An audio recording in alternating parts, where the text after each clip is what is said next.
후쿠시마 원전 오염수가 방류되면서 수산업계도 직격탄을 맞고 있습니다. 수산물 위판장도 거래가 뚝 끊기면서 방류 직후 달라진 분위기를 시각화하고 있습니다. 오염수 해양 방류로 인해 전남 어민들과 수산시장의 불안감이 확산하고 있습니다. 정부의 철저한 안전검사와 신속한 피해 지원을 촉구하는 목소리가 커지고 있습니다. 광주시의 정율성 역사공원 조성 사업 논란이 확산되고 있습니다. 보훈부와 광주시의 설전에 이어 소상 국회의원들은 보훈부를 규탄하고 나서며 여야 공방도 거세지고 있습니다. 아사니와 토마스 두 공격수의 활약으로 광주FC가 7경기 연속 무패 행진을 이어가고 있습니다. 치열한 중위권 경쟁에서 승기를 잡으면서 상위권 도약을 눈앞에 두고 있습니다. 시청자 여러분 안녕하십니까? KBC 8시 뉴스 시작합니다. 후쿠시마 원전 오염수 방류가 시작됐다는 소식이 수산업계를 강타했습니다. 아침 이른 시각 늘 활력이 넘쳤던 위판장도 방류 여파로 가라앉은 분위기가 역력했습니다. 방류 이후 첫 위판 현장을 고익수 기자가 다녀왔습니다. 후쿠시마 핵오염수 방류가 시작된 지 18시간 만에 첫 위판을 시작한 목포 북항의 수협 하러 위판장. 각종 하러와 낙지가 채워졌어야 할 수조는 대부분 비어 있습니다. 위판대에도 민어만 일부 올라와 있을 뿐 다른 어종을 찾아보기가 어렵습니다. 방사능 검사를 거친 뒤 위판이 이루어지고 있지만 불과 하루 전인 어제와는 달리 썰렁한 분위기입니다. 수요가 거의 끊기다시피 하자 경매 물량도 크게 줄어든 겁니다. 오염수 방류 전부터 내리막이던 가격은 더 떨어졌습니다. 분량도 적고 어민들도 불만이 많고 지금 여기 와서 보면은 가격이 저렴하고 보시다시피 사람만 많지 물건 구입을 안 합니다. 걱정된 마음에 달려나온 목포시장은 안전한 우리 수산물을 믿고 구입해 줄 것을 호소했습니다. 우리 수산물이 아직은 안전하다. 그리고 추석 명절에는 우리 목포 인근 연근에서 잡히는 싱싱한 수산물로 제상에 올려라. 수협조합장은 안전에 문제가 있다면 조업을 중단하겠다는 의지를 밝혔습니다. 방사선 물질이 만에 하나 우리 수산물에 조금이라도 영향을 미친다 한다면 당연히 조업을 중단하고 일본에 강력하게 피해 보상을 요구할 것이고. 이제 막 시작됐지만 끝을 알 수 없는 일본 후쿠시마 핵오염수 방류. 직격탄을 맞은 수산업계를 넘어 우리 경제 전반에 어느 정도 영향을 미칠지 가늠할 수가 없습니다. KBC 고익수입니다.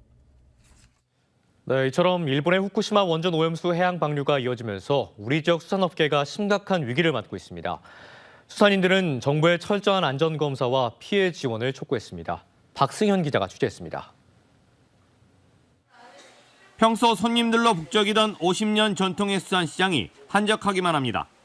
남해안 명물인 갈치가 제철을 맞았지만 매출은 절반 이하로 뚝 떨어졌습니다. 우리도 걱정되고 소비자들은 더 걱정하고 전화로도 많이 문의를 하고. 신선한 횟감을 그 자리에서 골라 맛볼 수 있는 수산물 특화 시장에도 손님들의 발길이 끊겼습니다. 보다시피 뭐 사람 한 사람이 나와요 지금. 상인들만 있잖아요 지금. 그래가지고 이래갖고 이제 수산업 이래갖고 앞으로 이제 어떻게 해먹고 살아요? 전남 최대의 항구인 국동항에도 불안감이 가득합니다. 수산물 가격도 하락 추세를 보이면서 어종이나 품목을 가리지 않고 최대 20%까지 떨어졌습니다. 어민들은 정부의 철저한 안전검사와 피해 지원 기금 편성을 촉구했습니다. 이 어민들 고기가 왔자 이 소비자가 촉진이 돼야 되는데 소비 촉진은 안 되고 그리고 이거 뭐 아무 그것도 없이 해갖고 지금 어민들이 지금 다 죽게 생겼는데. 오염수 방류 이후 첫 현장 일정으로 여수 양식장을 찾은 노동진 수협중앙회장은 철저하게 검증된 수산물만 공급하겠다고 약속했습니다. 국민들이 언제든 변함없이 우리 수산물을 만큼은 믿고 드실 수 있도록 안전하게 잘 관리하여 국민들에게 공급할 것입니다. 전남도는 수산물 생산, 유통, 소비에서 급격한 변화가 발생할 경우에 대비해 정책 과제를 선제적으로 발굴하고 피해를 최소화해 나간다는 방침입니다. KBC 박승현입니다. 고수온 경보가 내려진 여수 앞바다에서 양식 물고기가 떼죽음을 당했다는 신고가 접수돼 수산당국이 조사에 착수했습니다. 여수시는 지난 21일부터 삼산면과 화정면 등 가두리 양식장 47곳에서 우럭과 능성어 등 키우던 물고기 114만 마리가 폐사해 15억 원 상당의 피해가 났다는 신고를 접수받고 역학조사에 착수했습니다.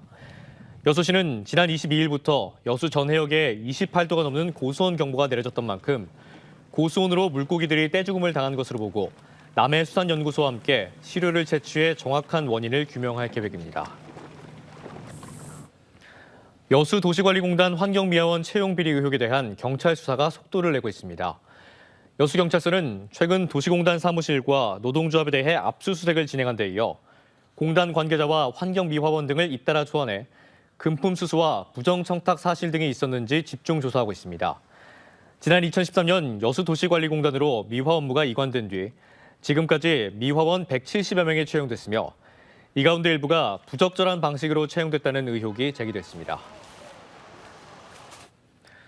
목포시의회의 유럽 해외 연수 여행사 선정과 위약금 지급 과정에 비리 의혹이 있다며 경찰청에 직접 수사를 촉구하는 기자회견이 열렸습니다. 정의당 전남도당은 오늘 전남지방경찰청 앞에서 기자회견을 갖고 목포시의회가 유럽 해외 연수의 후순위 여행사를 선정하고 취소에 따른 위약금 신청과 지급 과정도 투명하지 않다며 경찰청에 직접 수사를 촉구하는 진정서를 제출했습니다. 목포시의회는 지난 4월 시내버스 운행이 중단된 상태여서 유럽 연수를 취소했고 변호사 자문을 구해 위약금을 지급했다고 해명했습니다. 네, 광주시의 정율성 역사공원 조성 사업 논란이 국회로 번졌습니다. 박민식 국가본부 장관과 강기정 광주시장의 설전을 시작으로 여야 간 공방으로 확산되는 모양새입니다. 고영슬 기자가 취재했습니다. 박민식 국가보훈부 장관과 강기정 광주시장이 정율성 기념공원 조성을 놓고 불을 지핀 이념 공방이 국회로 번지며 정쟁으로 확산됐습니다. 여야가 대립한 가운데 우원식 더불어민주당 의원은 국회 기자회견을 마친 뒤 지자체가 추진해온 사업에 대해 타당하지 않은 이유로 제동을 건 국가보훈부의 행태를 비판했습니다. 지방자치단체가 18년 동안 이분의 음악을 중심으로 해서 기념 사업을 계속 해왔고, 근데 그거를 보훈부에서 이렇게 일방적으로 이렇게 이념 논란으로 이것을 키우는 것은 그렇게 적절해 보이지는 않습니다. 호남 지역 국회의원들도 윤석열 정부가 이념을 수단 삼아 갈라치기를 하고 있다고 반발하며 국가보훈부를 규탄했습니다.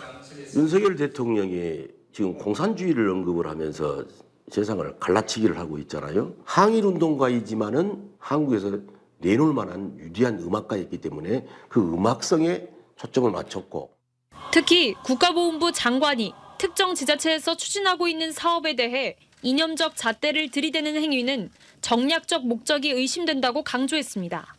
아울러 굴곡진 우리 역사를 단순하게 구분지어 역사적 인물을 판단하는 것은 보훈 정신에 걸맞지 않고 외교적 문제로 확산될 수 있다고 질책했습니다. 한편 국민의힘은 앞서 정율성을 6.25 전쟁의 부역자라고 비난하며 해당 사업의 백지화를 촉구했습니다. 6.25의 고통과 치욕을 상기시키는 이름인데 만약 공원이 있더라도 철거해야 할 마당인데 오히려 신설하는 것은 국민 통합에 도움이 되는 일일 수 없습니다.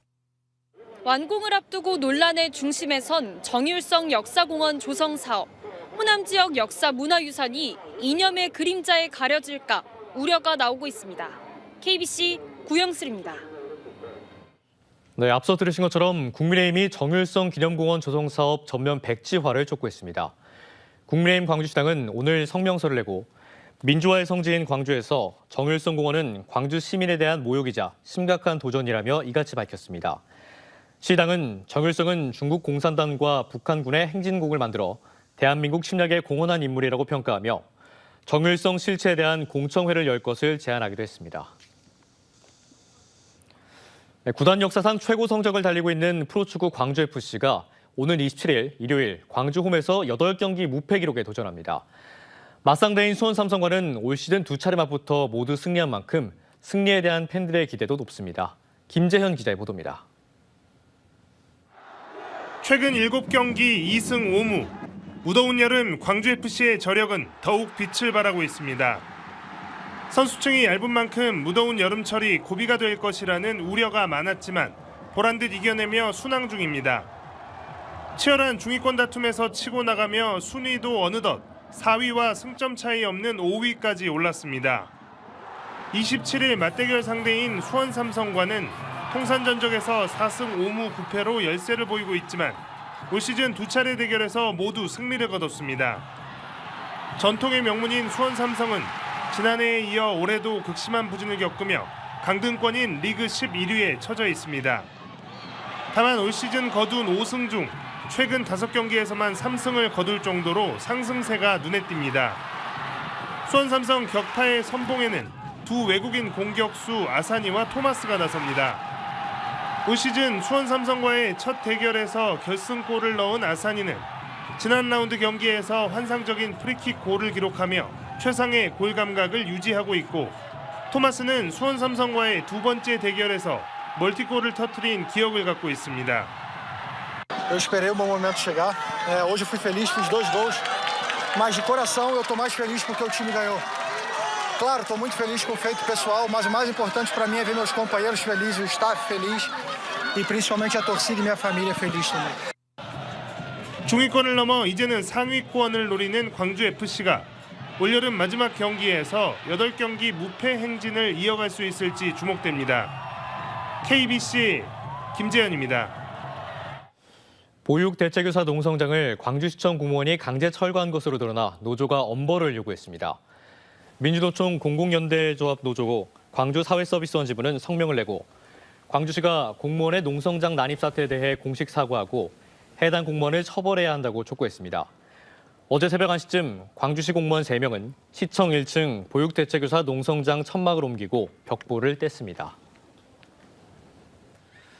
한편 광주시청에서 농성 중인 광주 보육교사와 광주 사회서비스원이 7개월 만에 합의안을 도출했습니다. 광주 사회서비스원 노사는 보육대체교사들의 2년 이상 고용 보장은 어렵지만 경력이 있는 대체교사들에게 채용 가점을 부여하는 내용으로 하는 합의안을 만들었습니다. 보육대체교사들은 지난 1월부터 시청 1층에서 숙식 농성을 이어오며 고용 보장을 요구해오고 있는데 이번 합의로 농성도 철회하기로 했습니다. 광주 도시계획위원회 공개 필요성을 묻는 시민 여론조사에서 10명 중 8명 넘게 공개에 찬성한다는 입장을 내놨습니다. 광주광역시의회가 한국정책연구원에 의뢰해 지난달 28일부터 지난 23일까지 광주시민 700명을 대상으로 전화 면접 조사를 한 결과 도시계획위원회 회의 공개 찬성 응답이 83.3%, 반대 응답은 4%에 그쳤습니다. 광주의 도시공간 계획과 개발이 잘 되고 있다고 보는지에 대해서는 부정인식이 53%에 달했고 긍정적인 인식은 28.9%로 나타났습니다. 이정선 광주시 교육감의 고교동창을 감사관으로 채용하기 위해 면접 점수를 조작한 것으로 드러난 인사 담당 사무관에 대한 징계가 보류됐습니다. 광주시교육청 인사위원회는 오늘 유병길 전 감사관을 채용하는 과정에서 평가위원들에게 점수를 수정해달라고 요구한 인사 담당 사무관에 대한 징계를 보류하기로 결정했습니다. 위원회는 감사원 요구에 따라 해당 사무관에 대한 경찰 수사가 진행되고 있는 만큼 수사 결과를 지켜본 뒤 징계 수위를 결정해야 한다고 판단했습니다. 농촌경제연구원이 나주 혁신도시와 구도심의 상권 활성화를 위해 매달 하루씩 구내식당을 운영하지 않기로 했습니다. 한국농촌경제연구원은 오늘부터 매월 넷째 주 금요일마다 구내식당에 문을 닫고 직원들에게 지역 상품권을 지급해 외부 식당에서 점심 식사를 하도록 유도하기로 했습니다. 빛가람 혁신도시에 위치한 농촌경제연구원엔 임직원 300여 명이 근무하고 있습니다. 광주 도심에서 150년 된 당산나무가 쓰러져 도로를 덮치면서 차량 5대가 파손됐습니다. 오늘 낮 2시쯤 광주 북구 매곡동의 한 도로에서 높이 6m, 둘레 2m의 150년 된 당산나무가 도로를 덮치면서 주차 차량 5대가 파손됐습니다. 다행히 인명피해는 없었고 북구청은 이미 뿌리가 썩어 있던 나무가 이번에 큰 비를 맞아 무게를 이기지 못해 쓰러진 것으로 보고 있습니다. 새벽 시간 금은방에 침입해 귀금속을 훔쳐 달아난 일당이 경찰에 붙잡혔습니다. 광주 동부경찰서는 오늘 새벽 1시 55분쯤 충장로의 한 금은방에 몰래 침입해 금목걸이와 금팔찌 등 6천만 원 상당의 귀금속을 훔쳐 달아난 10대 3명을 붙잡아 조사하고 있습니다. 이들은 경찰 조사에서 돈이 필요해 범행을 저질렀다고 진술한 것으로 알려졌습니다. 신장 투석을 받은 환자가 이동 중 넘어지며 숨져 병원 의료진이 기소됐지만 무죄를 선고받았습니다. 광주지법 형사 2부는 지난 2019년 2월 신장 투석을 받고 이동하다 넘어져 숨진 환자에 대한 예방 조치를 소홀히 한 혐의로 재판에 넘겨진 전남의 한 병원 간호부장과 수간호사 등 2명에게 무죄를 선고했습니다. 재판부는 투석 환자의 모든 이동 경로에서 반드시 의료진이 환자를 부축하거나 보행을 도와줘야 할 주의 의무가 있다고 보기 어렵다며 무죄 선고 이유를 밝혔습니다.